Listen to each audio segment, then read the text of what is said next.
Election की घोषणा करता है चुनाव की तारीखों का, उससे पहले बीजेपी के आईटी सेल को पता होता है कि चुनाव कब होना है। तो ये बात तो है, जो कॉन्स्टिट्यूशनल इंस्टीट्यूशंस है उनको महागठबंधन इंडिया अलायंस नेताओं का यह हमेशा से सोच रहा है, जहां वो जीत जाते हैं, जब वो जीत जाते हैं तो कोई आरोप प्रत्यारोप नहीं लगाते हैं, लेकिन जब और जहां से हार जाते हैं सीधे तौर पे चुनाव आयोग पे आरोप लगाते हैं कि चुनाव आयोग वर्तमान सरकार के इशारे पे नाच रही है, यानी बीजेपी के इशारे पे चुनाव आयोग नाच रही है। लेकिन जहां से जीत जाते हैं वहां से वैसा कोई बात नहीं होता है। जहां पे वोटिंग होगा आपके हक में वहीं से नहीं जीतिएगा। लेकिन यह मानसिकता है, इंडिया अलायंस के जितने नेता हैं इन सभी का मानसिकता है, जब वो हार जाते हैं तो अपना हार स्वीकार नहीं करते हैं, उसके बदले वे लोग चुनाव आयोग पे आरोप लगाते हैं कि चुनाव आयोग सरकार के इशारे पे नाच रही है। और इस बार भी बिहार विधानसभा चुनाव होने वाला है और उससे पूर्व आरजेडी नेता तेजस्वी यादव, जो बिहार के पूर्व डिप्टी सीएम रह चुके हैं और इंडिया अलायंस के साथी हैं, उन्होंने सीधे तौर पे चुनाव आयोग पे बहुत ही बड़ा आरोप लगा दिया है कि चुनाव आयोग वर्तमान सरकार के इशारे पे नाचती है, यानी काम करती है।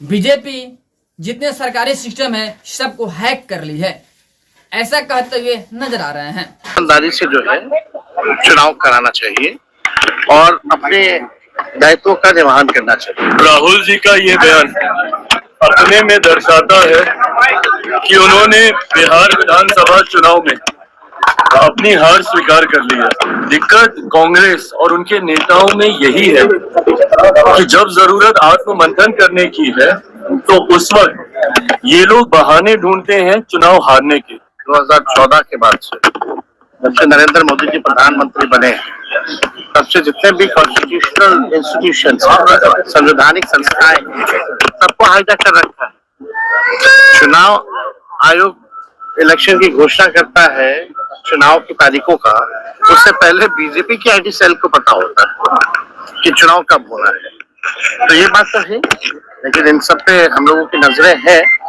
लेकिन इसमें तो जो कॉन्स्टिट्यूशनल इंस्टीट्यूशंस है उनको ईमानदारी से जो है चुनाव कराना चाहिए और अपने दायित्वों का निर्वहन करना चाहिए। अगर कॉन्स्टिट्यूशनल इंस्टीट्यूशन अगर बर्बाद हो जाएगा तो लोगों को जस्टिस और न्याय कहाँ मिलेगा। तो ये बड़ी बात है, कोई भी अधिकारी किसी भी इन्फ्लुएंस में ना आए, ये होना चाहिए।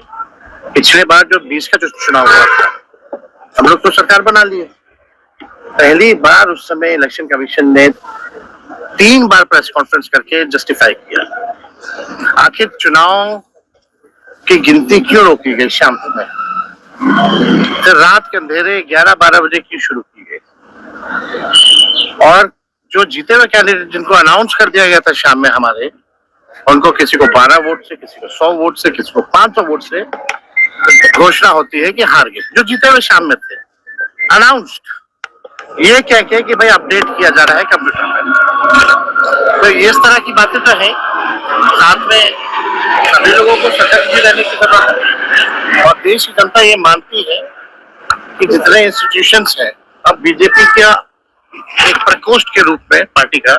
जब तेजस्वी यादव के ऊपर केस होता है दिल्ली के राव एवेन्यू कोर्ट में, फिर भी जेल नहीं जाते हैं तेजस्वी यादव।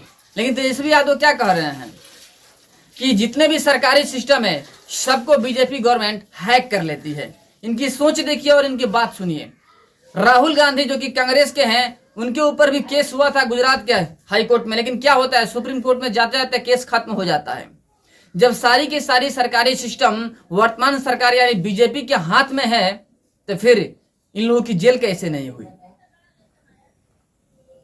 इनके अनुसार ही बात सुनिए, जब ये खुद बोल रहे हैं तेजस्वी यादव कि जितने भी सरकारी सिस्टम है सभी सरकार के हाथ में है। भाई कभी भी सिस्टम सरकार के हाथ में नहीं होता है, जो गलत होता है वही गलत होता है। चुनाव आयोग किसी के हाथ में नहीं होता है, चुनाव आयोग अपने अनुसार चुनाव करवाता है, इसमें कहीं दो राय नहीं है। लेकिन चुनाव आयोग पे सीधे तौर पे तेजस्वी यादव आरोप लगा रहे हैं, क्या यह सही है? जहां से महागठबंधन जीत रही है वहाँ कोई गड़बड़ नहीं हुआ है।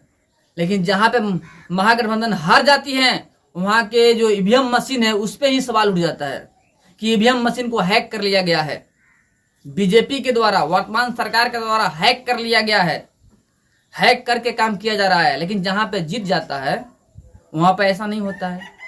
बंगाल में बीजेपी हार गई, वहाँ पर हैक नहीं हुआ, वहाँ का सरकारी सिस्टम बीजेपी के कंट्रोल में नहीं है।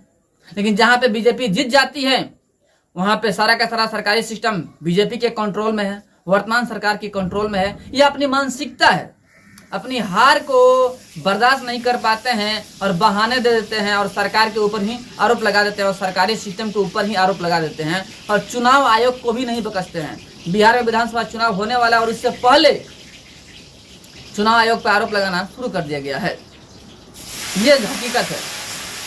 बट क्या आप लोग क्या सोचते हैं, क्या वाकई चुनाव आयोग वर्तमान सरकार बीजेपी के इशारे पे चलती है, सारी सरकारी सिस्टम बीजेपी के इशारे पे चलती है? कमेंट में जरूर बताइएगा। जय हिंद।